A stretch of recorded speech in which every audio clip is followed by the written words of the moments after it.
Elə bilərsinizmi? Özünüzü təqdim elə. Ha? Bəli? Sən ixtiyarın var mən çəkməyə? Çıxat görüm, göstər görüm müalicədə kağıdı. Ha? Barıdan keçib adam gəlib çəkirlər.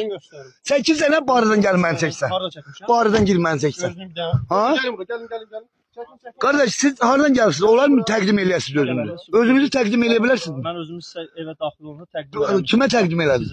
Mənə heç kimə işlə təqdim elədim. Səni mən barının belindən tutdum. Barının belindən tutdum mən səni. Adını familiyanı dinə. Ay adını familiyanı dinə. Adını familiyanı dinə. Sen kimsələr mənə telefonum gelirsən? Kimsələr mənə telefonum? Sen kim? Aa gelsin hara gelsin.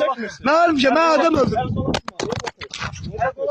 Mənim şeyimi kırırsan lan telefon. Sən mənim telefonumu qırmısan. Biz oyunda polis gəlir. Telefonu kırarsan başına ittir oynatır. Evini yıkarım telefonumu kırarsan. Eşittin? Sana kim icazə verir? Ben bardan opansan seni. Ne bardan opansan? Gelin bardan opamaya kim icazə verir? Maşinelik sen seni. Gelin lan. Sen ne? Sen Sahil Baba'nın koltamaklarsın. Ha? Silmiyorsun. Kim? Yok. Silmiyorum. Niye silmem ki? Allah'a and olsun. Neye görürsün? Sen kim ihtiyar verip gel bardan opan? Verməmsiz. Xeyr. Verməmsiz. Xeyr. Video çəkişə Sen hiç bana gələşmirsən. Sigaret verəmin Qeydə alınmıyor.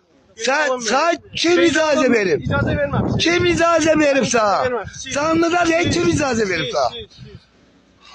Bakın əzizləyicilər, bakın sosyal müdafiədən gəliblər.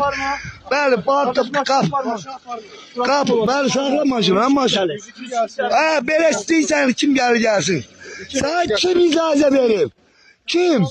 Subutum var ya. Subutum var ya sen bardan içeri girdiğini. Kim? Bəli. Saxla hemen bir qara. Maşın sürmə qaqa. Sen kimsə? Kimsən lan sen? Eləmirəm. Verəcəm, sən telefonu verəcəm. Çəkənməzsən. Çəkənməzsən. Telefonu